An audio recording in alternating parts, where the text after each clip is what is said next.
नमस्कार। पिछले अध्याय में हमने देखा था या पिछले वीडियो में हमने देखा था कि अर्थव्यवस्था को हम 3 क्षेत्रों में बांट करके देखते हैं, जिसमें हमने देखा था कि प्राथमिक क्षेत्र, द्वितीयक क्षेत्र या तृतीयक क्षेत्र, जिसको हम सेवा क्षेत्र के नाम से भी जानते हैं। अब हम प्राथमिक क्षेत्र, द्वितीयक क्षेत्र और तृतीयक क्षेत्र, इन तीनों क्षेत्रों से जो भी उत्पादन होता है, प्राथमिक क्षेत्र में जो उत्पादन हुआ, द्वितीयक क्षेत्र जिसको हमने औद्योगिक क्षेत्र कहा था, उससे उत्पादन हुआ, और तृतीयक क्षेत्र जिसको हमने सेवा क्षेत्र कहा था, इन तीनों क्षेत्रों से जो भी उत्पादन हुआ उस सब का हमें योग करना होता है। क्योंकि बात हम किसकी कर रहे थे, इसको हमने बांटा था किसमें, अगर पुराना वीडियो अपना ध्यान रखेंगे, हमने किसको, अर्थव्यवस्था। ये पुराने से मैं थोड़ा सा लिंक कर रहा हूं, ठीक है। अब बात हम प्राथमिक, द्वितीयक और तृतीयक क्षेत्र में जो भी उत्पादन होता है उन सबका अगर योग कर दें तो कहीं ना कहीं हम राष्ट्रीय आय की ओर बढ़ जाते हैं। किसकी ओर बढ़ जाते हैं, राष्ट्रीय आय की ओर बढ़ जाते हैं। यहां एक थोड़ी सी स्पष्ट करना जरूरी है, क्योंकि राष्ट्रीय आय एक बहुत बड़ा और मेजर कॉन्सेप्ट है। हमारा यहां उद्देश्य केवल कक्षा 10 के अनुरूप राष्ट्रीय आय का अध्ययन करना है। बड़ी कक्षाओं के हिसाब से पृथक से उसका वीडियो बनाया जाएगा, तो उसमें हम लाभान्वित हो सकते हैं। यहां केवल हम 10वीं के स्तर के अनुरूप राष्ट्रीय आय की बात करेंगे। अब देखिए, यहां राष्ट्रीय आय की बात करें उससे पहले हम बात कर लेते हैं आय की, भाई आय क्या होता है। मैं अगर आपसे पूछूं कि भाई आपके परिवार की आय क्या है, आपकी आय क्या है, तो आप उसको किस प्रकार से परिभाषित करने का प्रयास करेंगे। मैंने कहा आय क्या, आय का मतलब आप कहोगे बोले आमदनी से। आय का मतलब हमारा किससे है, आमदनी से, इनकम से। ये तो पर्यायवाची भाई आपके साधनों के द्वारा, आपके पास में मान लीजिए आपके घर में ट्रैक्टर है, तो आप ट्रैक्टर से जो भी कमाते हो, इसके अलावा आपके पास में मान लीजिए कोई और मशीनरी है, उसके माध्यम से जो भी आप कमाते हो, मान लीजिए 500 रुपए कमाया ट्रैक्टर के माध्यम से। आपके घर में 2 लोग थे जो मजदूरी के लिए जाते हैं, 1000 रुपए कमा करके लाते हैं। तीसरा अगर हम देखें कि आपके घर में कोई दुकानदारी करता है जो 500 रुपए कमाता है। चौथा अगर हम देखें कि आपने एक दुकान किराए पर दे रखी है जिससे 500 रुपए आते हैं। कहने का मतलब जब हम आपके परिवार की आय की बात करेंगे तो इसका मतलब हम इन सबका क्या करेंगे, योग करेंगे। इन सबका क्या करेंगे, हम योग करेंगे।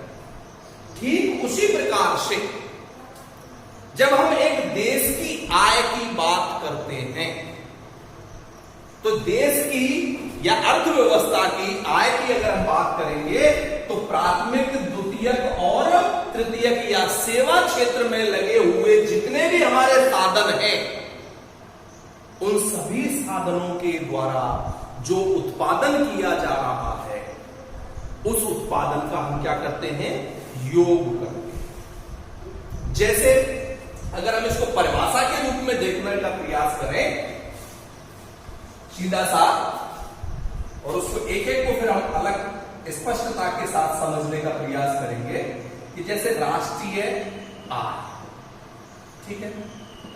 राष्ट्रीय आय का मतलब होता है कि एक देश के उत्पादन के सभी साधनों द्वारा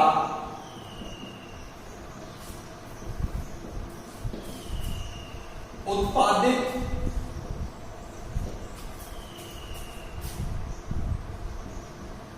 सभी अंतिम वस्तुओं व सेवाओं के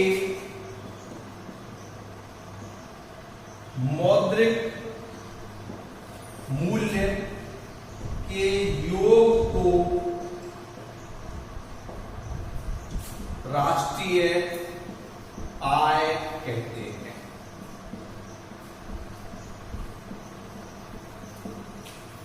यहां जो इस चैप्टर का मोस्ट पॉपुलर क्वेश्चन हम जिसको कह सकते हैं, हर दूसरी तीसरी बार परीक्षा में जो पूछा जाता है वो 1 नंबर का प्रश्न पूछा जाता है कि राष्ट्रीय आय को परिभाषित कीजिए अथवा राष्ट्रीय आय किसे कहते हैं।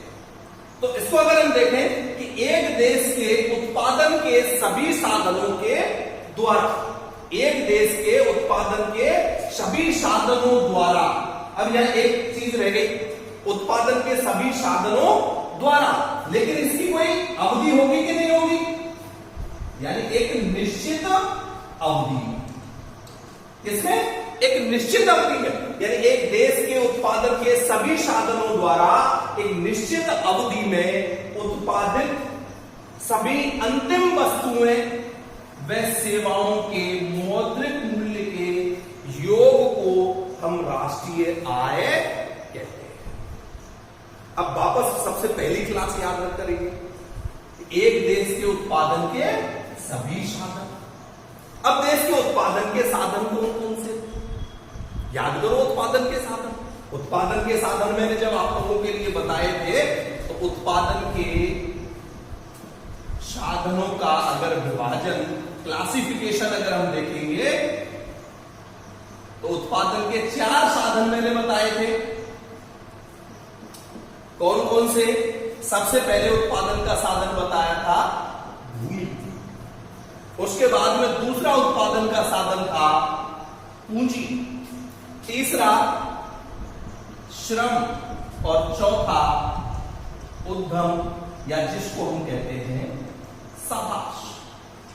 ये 4 उत्पादन के साधन हैं जिनके बिना उत्पादन संभव नहीं होता। तो उत्पादन के सभी साधन यानी देश की जितनी भी भूमि है, देश की जितनी भी पूंजी है, देश का जितना भी श्रम है और देश के जितने भी उद्यमी हैं, उन सब के द्वारा उत्पादित, उन सब के द्वारा एक निश्चित अवधि में, अब निश्चित अवधि यानी एक वित्तीय वर्ष। यहां एक महत्वपूर्ण प्रश्न उठता है, यहां एक महत्वपूर्ण प्रश्न क्या उठता है कि निश्चित अवधि से मतलब हमारा क्या होता है, एक वित्तीय वर्ष। प्रश्न पूछ लिया जाता है वित्तीय वर्ष से क्या तात्पर्य है, प्रश्न पूछ लिया जाता है वित्तीय वर्ष की अवधि क्या होती है। तो देश के सभी उत्पादन के साधनों द्वारा एक निश्चित अवधि, निश्चित अवधि कौन सी, एक वित्तीय वर्ष, जिसकी अवधि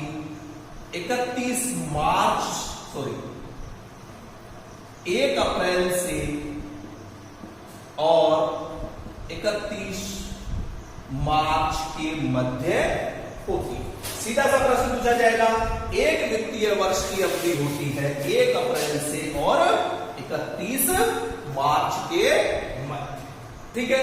एक वित्तीय वर्ष में देश के उत्पादन के सभी साधनों द्वारा निश्चित अवधि यानी एक वित्तीय वर्ष में उत्पादित सभी अंतिम वस्तुएं और सेवाएं। यहां ध्यान रखने योग्य बात है कि सभी वस्तुओं को सम्मिलित इसमें नहीं किया जाता है। उत्पादन की प्रक्रिया के आधार पर वस्तुओं को 2 भागों में विभाजित किया गया। कौन कौन सी? एक होती है अंतिम वस्तु, जिसमें एक होती है अंतिम वस्तु और दूसरी होती है मध्यवर्ती। अब इसको हम उदाहरण से बड़े बेहतर ढंग से समझ पाएंगे। अंतिम वस्तुएं कौन सी होती है? सभी अंतिम वस्तुएं सेवाएं। अब यहां देखें, उत्पादन की प्रक्रिया के आधार पर अंतिम वस्तुएं और मध्यवर्ती वस्तुएं।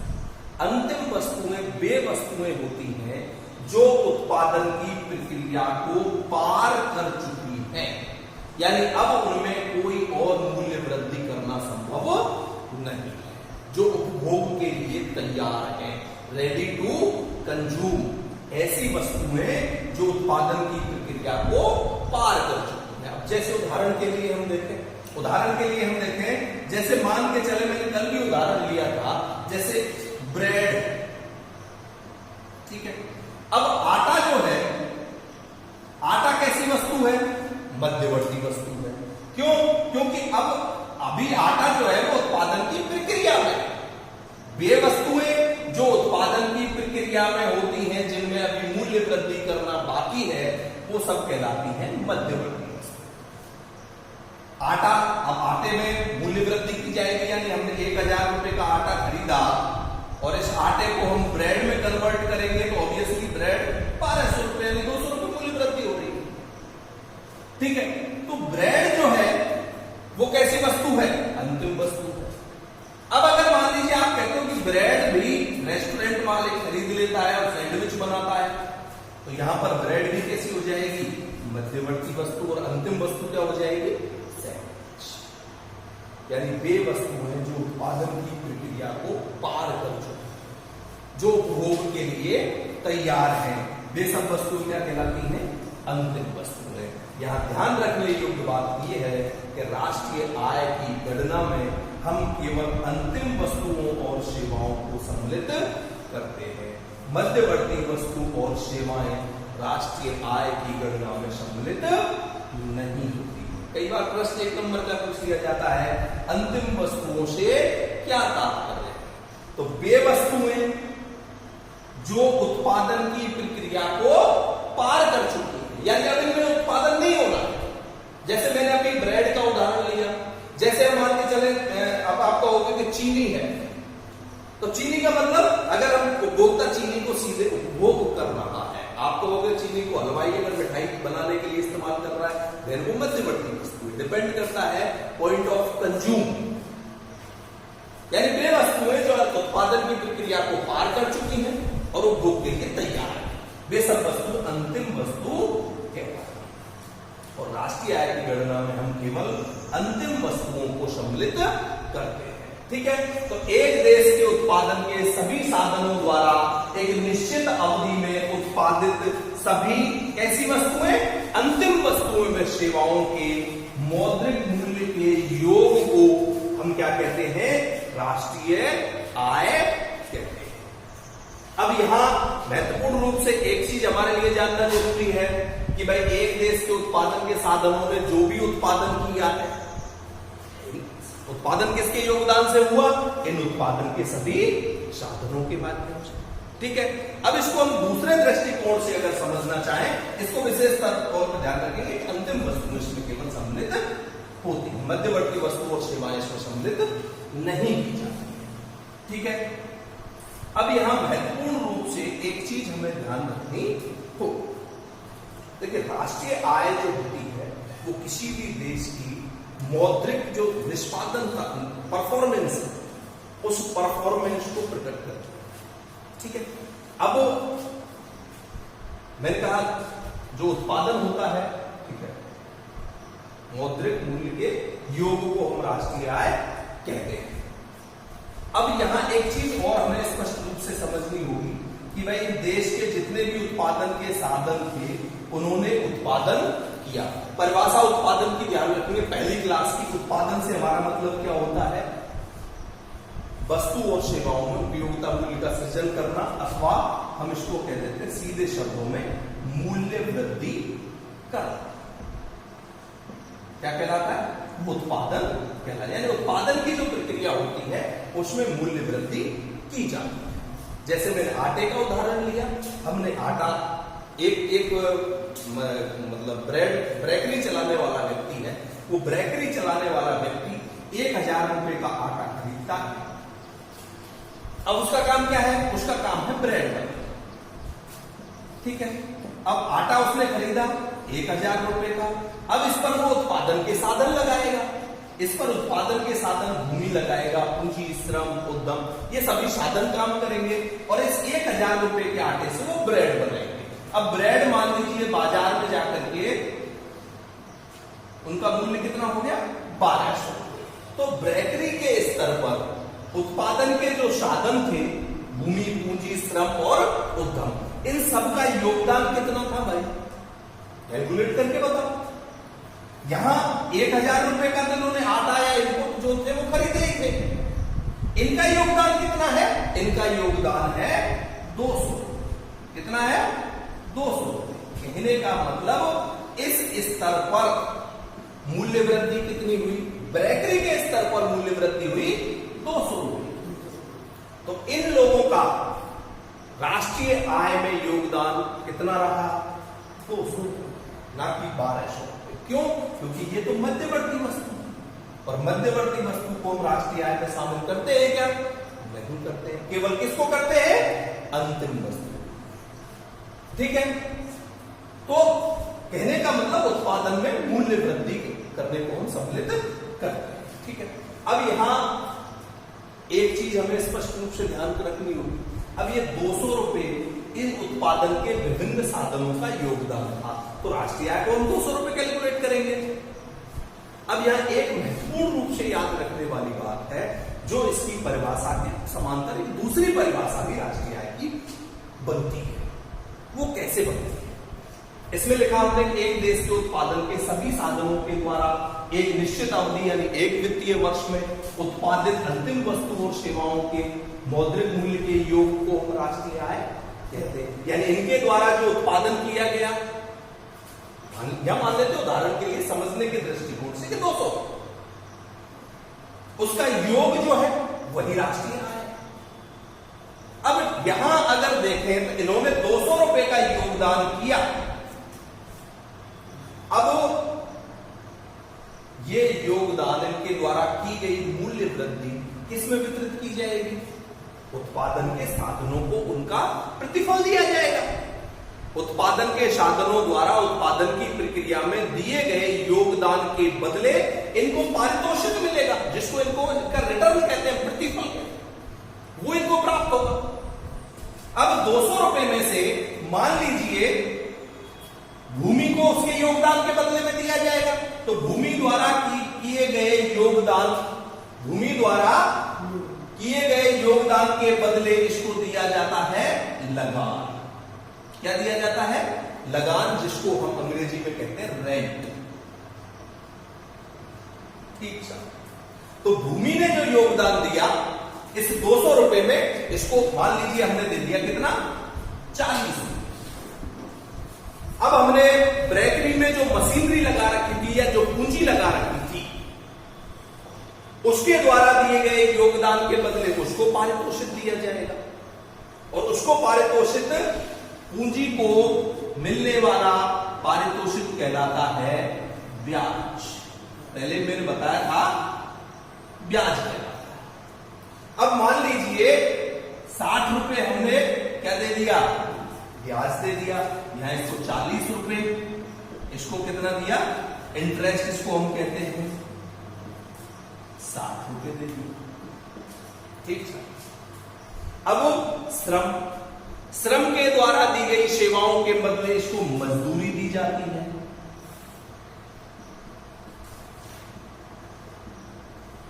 और मजदूरी जिसे हम कहते हैं वेज।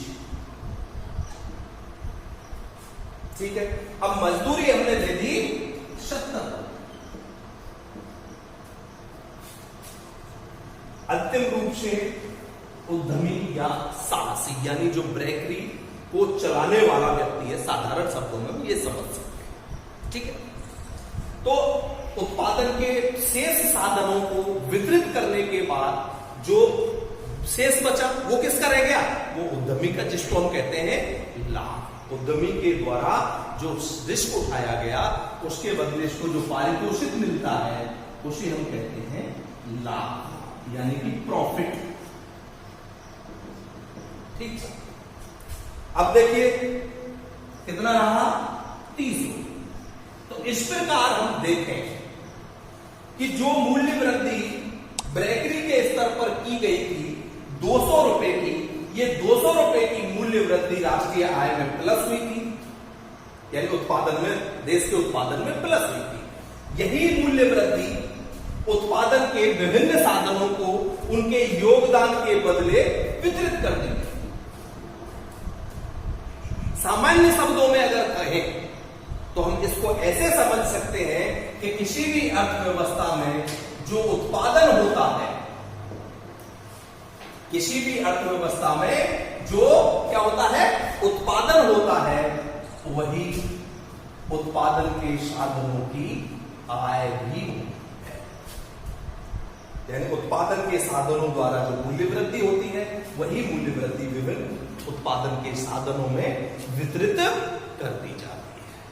तो यहां अगर हम देखें, इस परिभाषा के साथ एक दूसरी परिभाषा और निकल करके आती है कि एक देश के उत्पादन के सभी साधनों द्वारा एक वित्तीय वर्ष में अर्जित आय का योग क्या कहलाता है, राष्ट्रीय आय कहलाता है। दोबारा इसको समझेंगे कि एक देश के, ध्यान रखना, एक देश के उत्पादन के सभी साधनों के द्वारा एक वित्तीय वर्ष यानी कि 1 अप्रैल से लेकर के और कहां तक, 31 मार्च तक, एक वित्तीय वर्ष में अर्जित आय का योग यानी कि प्लस प्लस और प्लस। अब यहां एक फॉर्मूला हमने जनरेट कर दिया। एक फॉर्मूला यहां पर आकर के निकल करके आता है कि राष्ट्रीय आय बराबर, फिर हम क्या लिख सकते हैं, हम लिख सकते हैं कि राष्ट्रीय आय बराबर क्या हुआ, बराबर आर यानी कि रेंट, लगान, प्लस क्या हो गया, आई यानी कि इंटरेस्ट, ब्याज, प्लस डब्ल्यू यानी कि वेज, और प्लस लाभ यानी कि प्रॉफिट पी। यानी राष्ट्रीय आय के लिए हमने एक फॉर्मूला जनरेट कर दिया।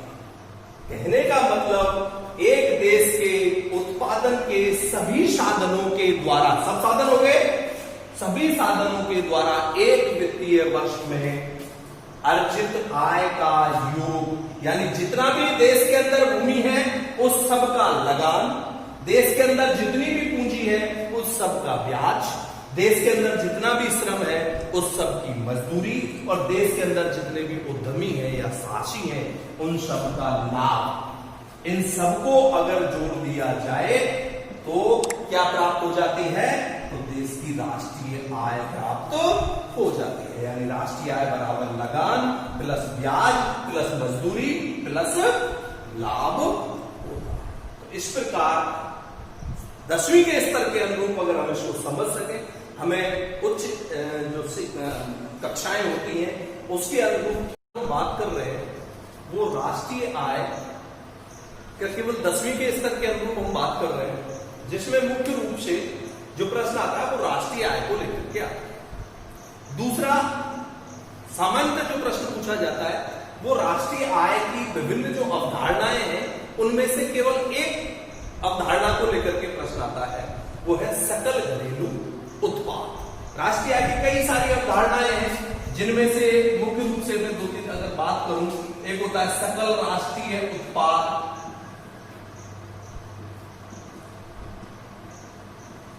दूसरा होता है, इसी को अगर कहें तो शुद्ध राष्ट्रीय उत्पाद। सकल और शुद्ध में कोई डिफरेंस नहीं होता, सीधा सा एक ही याद रख लेना चाहिए हमें, सकल और शुद्ध में केवल मूल्य राशि का अंतर होता है। ये हालांकि 10वीं के स्तर से कोई मतलब नहीं है इसका। शुद्ध राष्ट्रीय उत्पाद, इसके बाद में आता है सकल घरेलू उत्पाद, फिर आता है शुद्ध घरेलू उत्पाद। अब ये जो चारों अवधारणाएं हमने बात की है, ये चारों अवधारणाओं की गणना भी 2 तरीके से की जाती है। एक तो की जाती है साधन लागत पर, और दूसरी गणना की जाती है बाजार की पर। ये उच्च हमारी जो कक्षाएं हैं उनके अध्ययन के दृष्टिकोण से महत्वपूर्ण होता है। यहां हमारे लिए महत्वपूर्ण रूप से जो जरूरी है वो है सकल घरेलू उत्पाद। अब हम बात करें सकल घरेलू उत्पाद।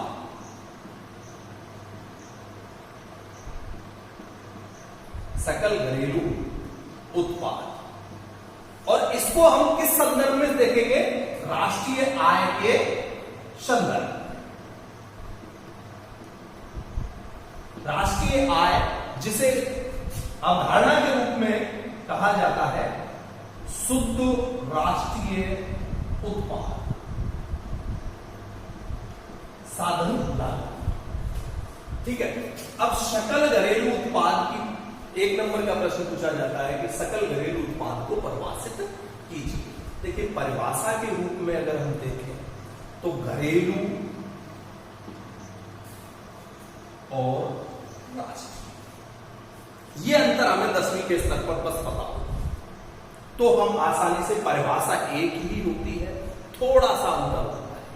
अब घरेलू का मतलब समझने के दृष्टिकोण से अगर देखें तो राष्ट्रीय आय का मतलब होता है कि देश की न केवल भौगोलिक सीमाएं बल्कि विदेश में। ठीक है, इसको हम ऐसे समझेंगे। राष्ट्रीय आय का मतलब, जब हम भारत की राष्ट्रीय आय की अगर हम बात कर रहे हों तो इसको कुछ इस तरीके से समझा जा सकता है।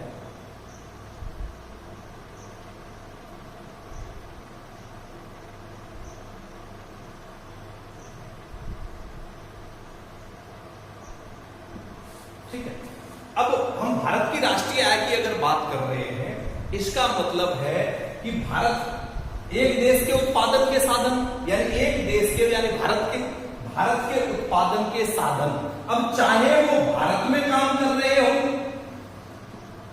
और या वो किसी दूसरे देश में काम कर रहे हो, जैसे ऑस्ट्रेलिया में कर रहे हो, चाहे कहीं दुबई में कर रहे हो, चाहे फ्रांस में कर रहे हो, चाहे जर्मनी में कर रहे हो, भारत के उत्पादन के साधन चाहे वो देश में हो और चाहे वो विदेश में, उन सबके द्वारा अर्जित आय किसमें सम्मिलित होती है?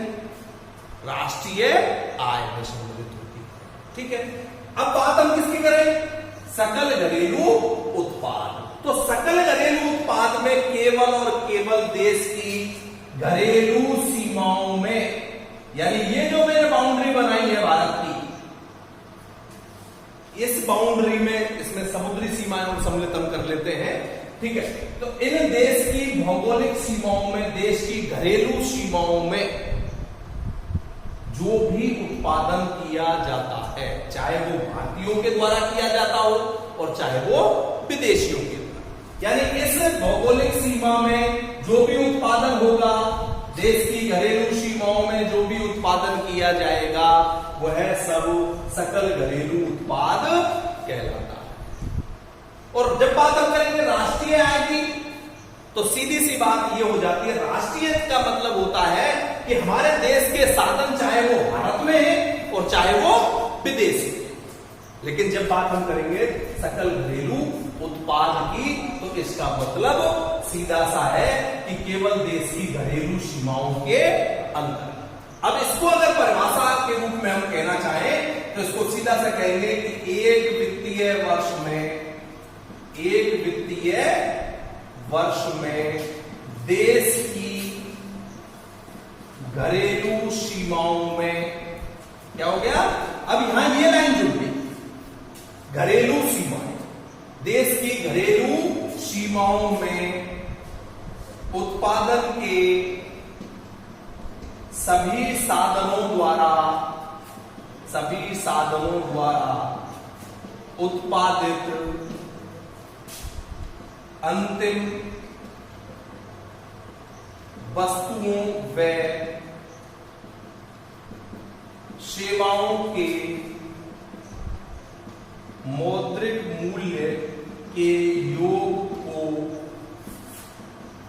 क्या कहते हैं?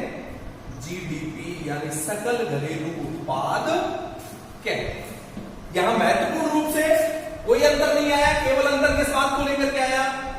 देश की घरेलू सीमाओं में। राष्ट्रीय आय की परिभाषा क्या थी? राष्ट्रीय आय की एक वित्तीय वर्ष में देश के साधनों, देश के उत्पादन के सभी साधनों के द्वारा उत्पादित अंतिम वस्तु तथा सेवाओं के मौद्रिक मूल्य के योग को हम राष्ट्रीय आय कहते थे।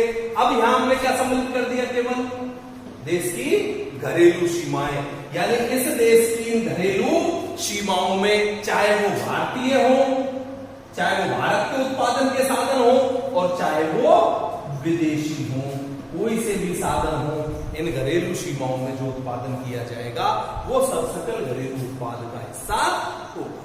सीधा सा और सरल सा अंतर घरेलू और राष्ट्रीय का विदेशों से प्राप्त शुद्ध साधन आय होती है, जिसको हम उच्चतर क्लास में देखेंगे, यहां देखने की जरूरत नहीं है, जिसे हम NFIA नाम से net factor income from abroad, विदेशों से प्राप्त शुद्ध साधन आय के रूप में जानते हैं। हम केवल यहां इतना देखेंगे कि परिभाषा के रूप में केवल सकल घरेलू उत्पाद की बात करेंगे तो देश की घरेलू सीमाएं जुड़ जाएंगी, और अगर राष्ट्रीय आय की बात करेंगे तो घरेलू सीमाएं हट जाएंगी। तो इस प्रकार सकल घरेलू उत्पाद और सकल राष्ट्रीय आय में ये बेसिक सा डिफरेंस होता है। विद्यार्थियों, इसके बाद हम बात करेंगे विभिन्न मापदंड जो किसी देश के कल्याण को लेकर के, कल्याण का द्योतक होते हैं, उनके अगले वीडियो में बात करेंगे। धन्यवाद।